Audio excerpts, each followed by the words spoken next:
ವಿದ್ಯಾರ್ಥಿಗಳೇ, ಇವತ್ತಿನ ದಿವಸ ಒಂದು ಚಟುವಟಿಕೆ ಮಾಡಿರಿ. ಏನು ಚಟುವಟಿಕೆ ಮಾಡಿರಿ? ಸೌರ ವ್ಯೂಹದ ಸೂರ್ಯನ ಪರಿವಾರ. ಹೌದಾ? ನಾನು ಒಂದು ನಕ್ಷತ್ರವಾಗಿದ್ದೇನೆ. ನಾನು ಬುಧ ಗ್ರಹ. ನಾನು ಸೂರ್ಯನಿಗೆ ಅತ್ಯಂತ ಹತ್ತಿರವಾದ ಗ್ರಹ. ನನ್ನಲ್ಲಿ ನೀರು ಇಲ್ಲ, ಬಿಸಿಯಾಗಿದ್ದು ಶುಷ್ಕ ವಾತಾವರಣ ಹೊಂದಿದ್ದೇನೆ. ನಾನು ಕಂದು ಬಣ್ಣ ಹೊಂದಿದ್ದೇನೆ. ನಾನು ಎಲ್ಲ ಗ್ರಹಗಳಿಂದ ಕಡಿಮೆ ಅವಧಿಯಲ್ಲಿ ಸೂರ್ಯನನ್ನು ಸುತ್ತುತ್ತೇನೆ.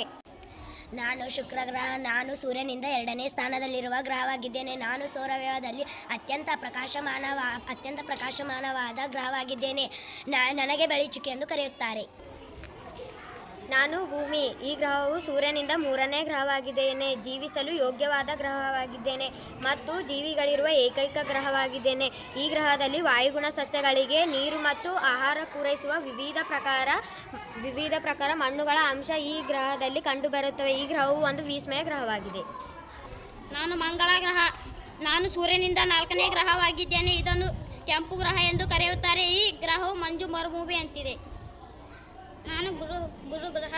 ಸೂರ್ಯನಿಂದ ನಾನು 5ನೇ ಗ್ರಹವಾಗಿದ್ದೇನೆ. ಸೌರವ್ಯೂಹದ ಅತ್ಯಂತ ದೊಡ್ಡ ಗ್ರಹವಾಗಿದೆ. ಈ ಗ್ರಹವು ಧೂಳು ಮತ್ತು ಹಿಮದ ಕಣಗಳಿಂದ ಕೂಡಿದ ತೆಳವಾದ ಉಂಗುರಗಳನ್ನು ಸುತ್ತುವರೆದಿದೆ. ಸೂರ್ಯನಿಂದ 6ನೇ ಗ್ರಹವಾಗಿದೆ. ಇದು ಗುರುವಾದಂಥ ಅನಿಲಗಳಿಂದ ಸುತ್ತುವರೆದಿದೆ. ಈ ಗ್ರಹವು ಸಾದು ಉಂಗುರಗಳಿಂದ ಹೊಂದಿದೆ. ಇದು ಸುಂದರವಾದ ಒಂದು ಗ್ರಹವಾಗಿದೆ. ನಾನು ಯುರೇನಸ್ ಗ್ರಹ.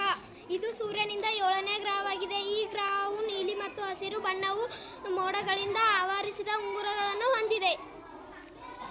ನಾನು ನೆಪ್ಚೂನ್ ಗ್ರಹ. ನಾನು ಸೂರ್ಯನಿಂದ 8ನೇ ಗ್ರಹವಾಗಿದ್ದೇನೆ. ನಾನು ಅತಿ ದೂರದಲ್ಲಿರುವ ಗ್ರಹವಾಗಿದ್ದೇನೆ. ನಾನು ಯುರೇನಸ್ ಗ್ರಹವನ್ನು ಹೋಲುತ್ತೇನೆ. ನಾನು ಹೊಳೆಯುವ ನೀಲಿ ಬಣ್ಣವುಳ್ಳದ್ದು ಅತಿ ಶೀತವುಳ್ಳ ಗ್ರಹವಾಗಿದ್ದೇನೆ.